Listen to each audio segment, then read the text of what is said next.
I took a loan for my brother. He swore he'd pay, he didn't. Now I'm getting sued. When I confronted him, he laughed. You agreed to it, so I smashed his PS5. The next day, my parents called screaming. Then, something unthinkable happened. So yeah, I'm getting sued. Because I was naive enough to take out a loan for my brother. He swore he'd pay it. He didn't. And now I'm facing all the trouble while he just doesn't care. Let me back up. Ryan has always been that kind of guy, the type who could talk his way out of anything. Growing up, he was the golden child, the one who could break a window and somehow convince our parents I was responsible for not stopping him. Me? I was the responsible one. The one who had to fix things. So when he came to me all serious, saying he needed help getting a loan, I should have run. But because I'm a moron, I didn't. Come on, it's just paperwork, Ryan said, flashing that easy grin he always used to get his way. I'll be making the payments myself, I swear. I just need your name on it for approval. Banks are weird about credit scores, you know. I stared at the papers in front of me. Something felt off, but he spoke like this was the most normal request in the world. He needed the money for something really important, but wouldn't say what. A startup, a business idea, something huge, he said. I sighed. And why can't you just get it yourself? He leaned back in his chair, arms crossed. Because my score is a little low right now. Not my fault, by the way. Some billing error or whatever. You know how these things go. I knew exactly how these things went, with Ryan screwing up and me cleaning up the mess. Ryan, I really don't think. Emma, he cut me off, voice dropping into that trust me tone. I wouldn't ask if it wasn't necessary. It's just a formality, and you know I always take care of things. Yeah. Like the time he borrowed my car and left it at some girl's house overnight because he got too drunk to drive home. Or the time he needed just a little help paying rent and then magically had enough money for a weekend trip to Vegas. But I'd been raised to believe family sticks together. Ryan just needs more support, Mom always said. You're the big sister, help him out. And like a fool, I did. So I signed. The calls start coming. At first, everything was fine. Ryan assured me he was making the payments. I didn't even think about the loan after that, until 3 months later, when I got my first call from the bank. Miss Thompson, we need to discuss the past due payments on your loan, a firm voice said. You're now 2 months behind. I froze. That has to be a mistake. My brother was supposed to handle that. The payments are under your name, ma'am. As the primary borrower, you're responsible. I hung up and called Ryan. No answer. Called again. Nothing. The third time, he finally picked up, sounding half asleep. Oh, relax, he chuckled when I confronted him. It's just a little late. I'll take care of it. Ryan, they're saying it's 2 months late.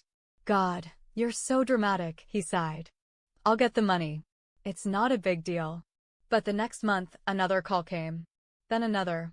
And each time I called him, his responses got lazier, more dismissive. Emma, why are you freaking out? You agreed to it. Not my fault you're stressing over nothing. That was when I realized he had never intended to pay it back. So, remember how I said Ryan never planned on paying back the loan? Yeah. Turns out he didn't just forget or fall behind.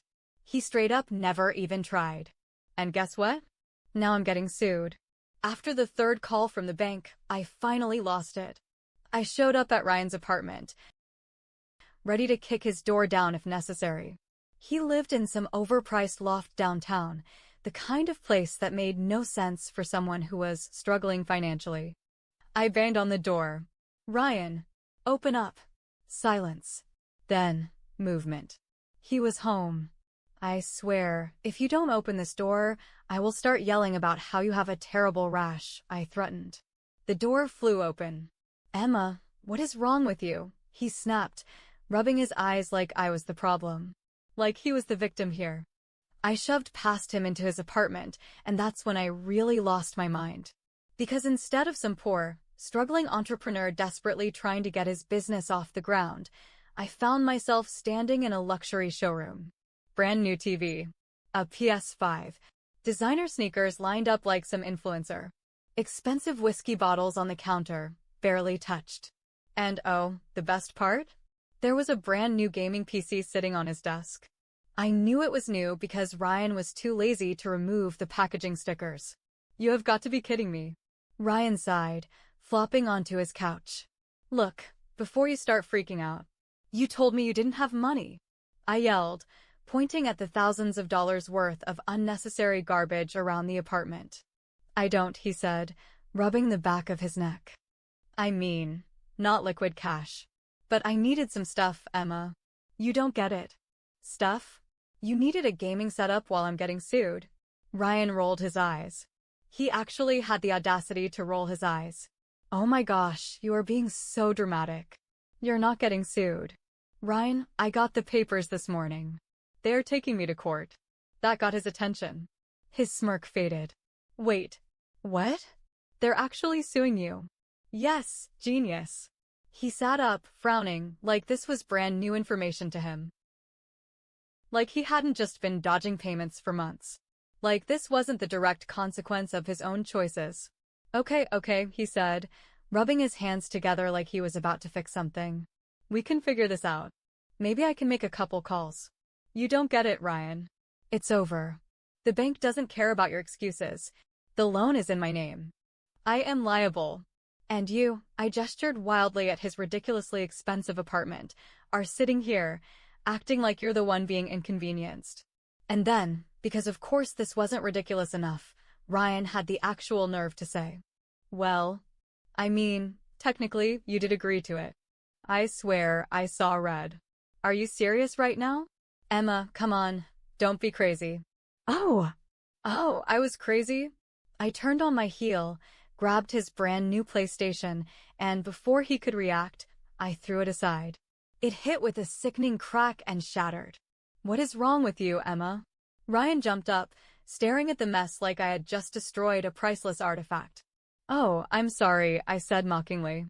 Did that cost money? Did it hurt to lose something expensive? He looked physically pained. That was a limited edition. I grabbed one of his whiskey bottles next. Okay. Ryan held up his hands, panicking. Stop. I'll fix it. I'll pay, okay? I stopped, bottle in hand. You will, I said sweetly. He nodded frantically. Yes, just put the bottle down. I set it down gently. Good, I said. Because if you don't, I swear, Ryan, I will come back here every single day and break something new until I have destroyed every single thing you love. He gulped. Aftermath. The next morning, Ryan texted me proof that he had transferred the first payment to the bank. For the first time in his life, he actually followed through on something. But I was done. I told my parents everything. I sent them screenshots of the court papers, the texts, and even a photo of the wreckage that used to be Ryan's PS5. And do you know what my mother said? Emma, was it really necessary to break his things? He's your brother. I blocked her number on the spot. As for Ryan, he still had the nerve to text me later that week. Ryan, hey, so we're cool now, right? I blocked him too. TLDR, my brother scammed me into taking a loan for him, wasted the money on useless stuff, got me sued, and only started paying after I smashed his PlayStation. No regrets. So, smashing Ryan's PlayStation actually got him to make the first payment. Small victory, right? Yeah, I thought so too.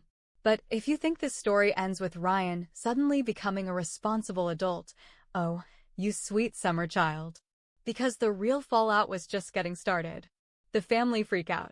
After Ryan made the first payment, I let myself breathe for the first time in months. It wasn't much, but at least I wasn't getting daily calls from the bank threatening legal action. But, of course, the peace didn't last. 2 days later, my phone lit up with a call from Mom. I debated ignoring it, but I knew if I didn't answer, she'd just keep calling until my voicemail exploded. I sighed and picked up. Emma. Her voice was already loaded with disappointment. What did you do to your brother? I pinched the bridge of my nose. Mom, what did he tell you? He said you completely overreacted, destroyed his belongings, and scared him half to death. I let out a sharp laugh. Oh, you mean how I overreacted, after he tricked me into taking a loan, didn't pay it back, and nearly got me sued? That part. Emma, he was going to pay it eventually. You know how Ryan is. Yes, I do, which is exactly why I don't believe him. Mom sighed like I was being completely unreasonable. Look, your brother has been under a lot of stress lately. He's going through a rough patch. A rough patch? Mom, he's living in a luxury apartment, buying gaming setups, and drinking whiskey that probably costs more than my car payment. He told me he's barely getting by, she argued. I actually had to pull the phone away from my ear and stare at it in disbelief. Mom, did you even ask to see his finances before you believed him? Of course not. He's my son. I trust him. Of course. Classic Ryan. The professional victim. Well, I hope you're ready to trust him a little more, because I'm done, I said. He's on his own now. Mom gasped. Emma, you don't mean that. He's your brother. No, Mom. He's your son. And he's your problem now. And then, for the first time in my entire life, I hung up on her. Ryan's apology. I thought that was the end of it. I really did. Then, a few days later, Ryan texted me. Ryan, hey, can we talk? I stared at the message. The logical part of my brain screamed, ignore him. But the tiny, stupidly hopeful part of me, the one that still believed my brother might be capable of personal growth, said, what if he's actually apologizing? So I made the mistake of responding. Me? What do you want? Ryan, can we meet for coffee? I just want to talk. I was skeptical, but curiosity got the better of me. So I agreed. When I arrived at the cafe, Ryan was already there, looking surprisingly nervous. He fidgeted with his coffee cup and avoided eye contact. Okay, I said, crossing my arms. Talk. He sighed dramatically. Look, I know I messed up. I raised an eyebrow. Go on. And I get why you were mad. Keep going. He shifted uncomfortably. But you have to admit, you went a little overboard. I blinked. Excuse me? You smashed my PlayStation, Emma. Do you know how expensive that was? I actually laughed out loud. Oh, I'm sorry. Do you mean the PlayStation you bought with my ruined credit? The one you bought instead of paying back the loan that got me sued. I said I was going to pay it back. When, Ryan? When? People were starting to stare, but I didn't care. You sat there in your fancy apartment, buying nonsense while I was getting harassed by the bank. And now, you're here, not to apologize, but to complain that I broke your TY. Ryan flinched. Okay, I get it. You're upset. I'm not upset, Ryan. I'm done. He looked at me, confused. What do you mean? I mean, I'm done with you. With helping you. With fixing your messes. You're on your own now. His jaw clenched. So that's it? You're just cutting me out. No, Ryan. You did that when you lied to me. I stood up, grabbed my bag, and walked out without looking back. Final fallout. It's been a month since that conversation, and I haven't spoken to Ryan since. Mom still calls sometimes, usually to tell me how hard things have been for Ryan. But I just let it go to voicemail. The bank, on the other hand? They love me now. Turns out, once Ryan realized I wasn't going to save him, he magically figured out how to make the payments on time. Shocking, right? As for me, my credit score is still recovering, but at least I can finally sleep at night without waking up to a past due notice. And Ryan? Well, let's just say I don't think he'll be asking me for another loan anytime soon.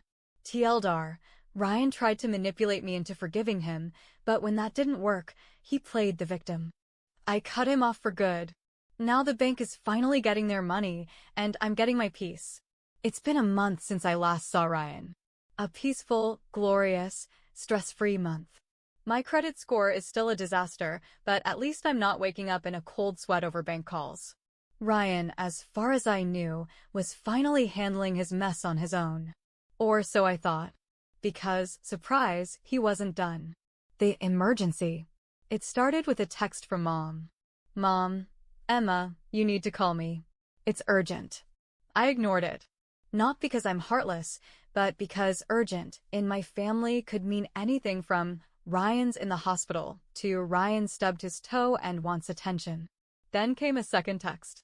Mom, Ryan's in trouble. He really needs your help. I sighed, already regretting my life choices, but I called her anyway. She answered immediately. Emma, thank goodness. Listen, honey, I know you're still upset, but Ryan's in a really bad situation right now. I rubbed my temples. What happened? She hesitated.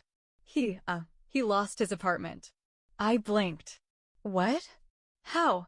Well, the rent was a little behind. Oh, this was too good. So let me get this straight, I said, trying not to laugh. He was buying gaming setups and fancy whiskey, but he wasn't paying his rent? Mom sighed. Emma, it's not that simple. He had some financial setbacks. Financial setbacks? I repeated. Mom, I was his financial setback. She ignored that. He's been staying with a friend, but it's not working out. He needs somewhere to go, and I was thinking, maybe he could stay with you for a little while. I nearly dropped my phone. What? Just for a bit, she rushed to say. Just until he gets back on his feet. You have a spare room, don't you? I laughed. Actually laughed. Mom, he scammed me, ruined my credit, almost got me sued, and now you want me to let him move in? He's your brother. Yes, and that's exactly why he's not setting foot in my apartment. Emma, please.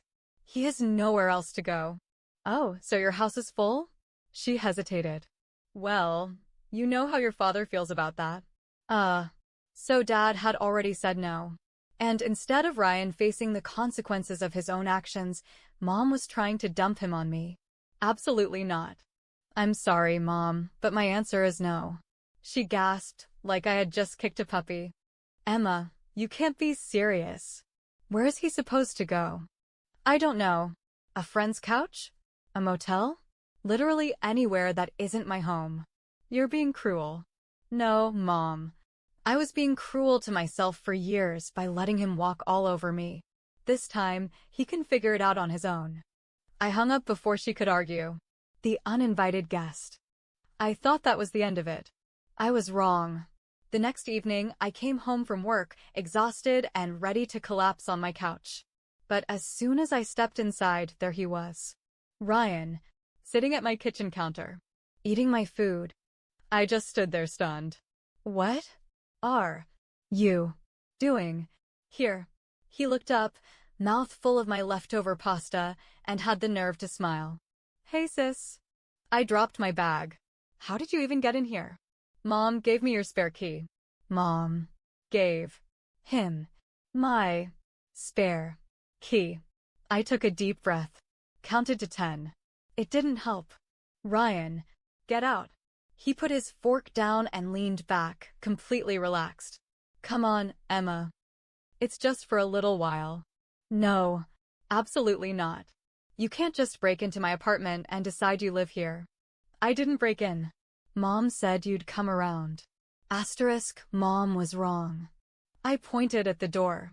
Out! Now. Emma, seriously? Where am I supposed to go? Not my problem. You're unbelievable, he muttered, standing up. No, Ryan, you're unbelievable. You scammed me, trashed my finances, got me sued, and now you think you can just waltz in here like nothing happened. He grabbed his bag and glared at me. I always knew you were selfish. I laughed. Actually laughed. Selfish? That's rich, coming from you. He rolled his eyes and stormed out. I locked the door behind him. Then, for good measure, I changed the locks the next morning. Mom's meltdown. Of course, Ryan immediately ran to Mom. She called me at work, furious. Emma, how could you throw your brother out? Easily, I said. He had nowhere to go. Then maybe he should have thought about that before wasting all his money on garbage instead of paying his rent. He's family, Emma. And he's your son. Maybe you should take him in. She went silent. Then, in a much softer voice. You know your father won't allow that. Oh, so I'm supposed to clean up his mess again because Dad doesn't want to? You're his sister. You're supposed to help him. I sighed. I did help him, Mom. And he used me. I'm not doing it again. She started crying. I hung up. Final update. That was 2 weeks ago. Since then, Ryan has stopped contacting me. Mom is still furious. Dad secretly texted me, I understand, but refuses to say it out loud. My credit score is finally recovering. And you know what? I feel great. Because for the first time in my life, I didn't let Ryan manipulate me. I didn't cave.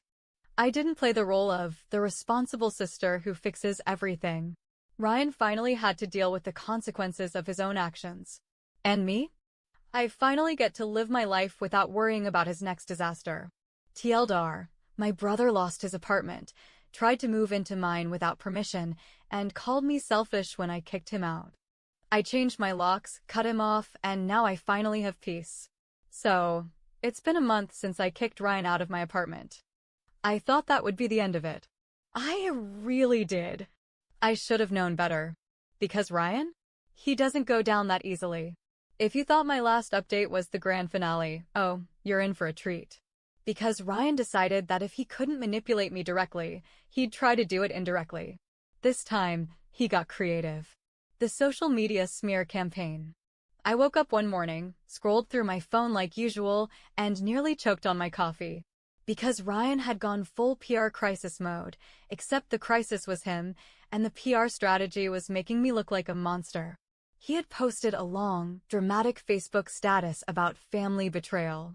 And, of course, he left out all the important details. It went something like this. It's hard when the people you love turn their backs on you. I never thought my own sister would throw me out onto the streets when I needed her most. I've always tried to be there for her, but I guess money is more important than family. Some people change when they get a little success.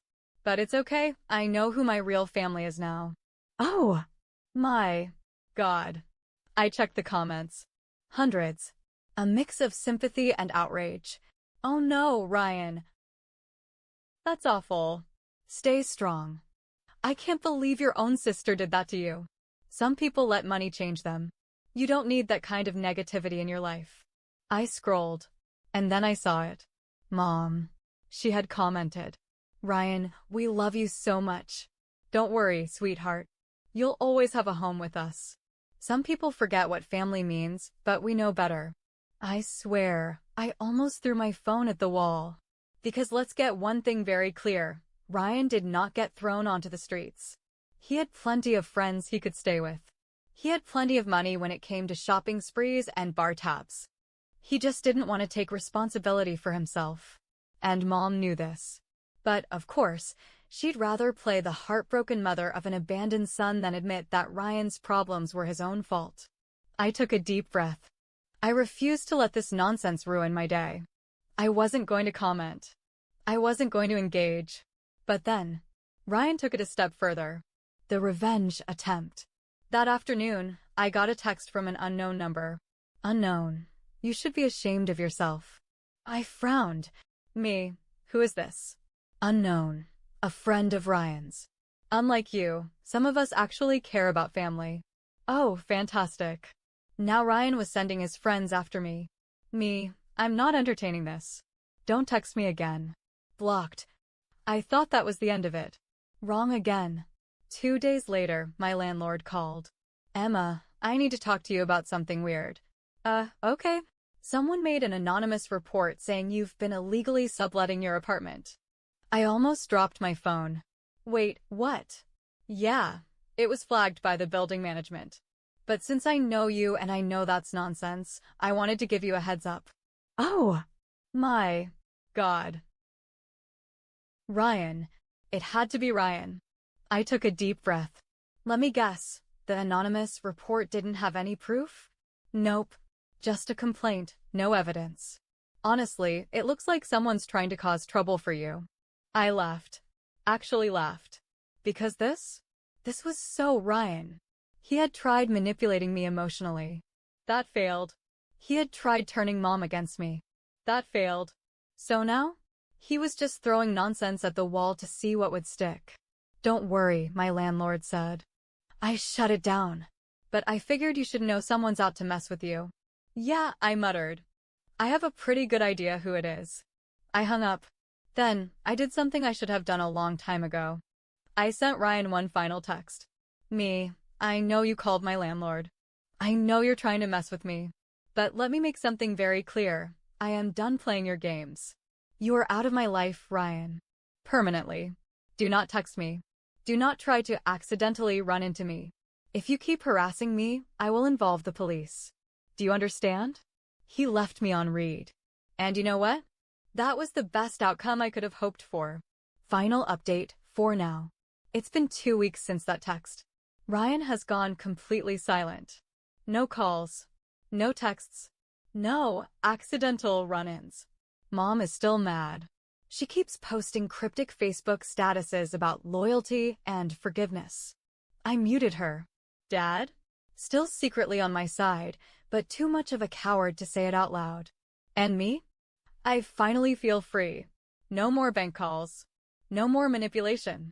No more Ryan in my life. It's weird, honestly. For so long, I was stuck in this cycle, helping him, bailing him out, believing he would change. But he never did. And now? Now I don't have to waste another second of my life waiting for something that was never going to happen. Ryan finally has to face the world without me. And I finally get to live my life without him. TLDR. Ryan tried to turn my family against me, launched a social media smear campaign, sent his friends to harass me, and even filed a fake complaint with my landlord. I shut it all down, cut him off for good, and now I'm finally free.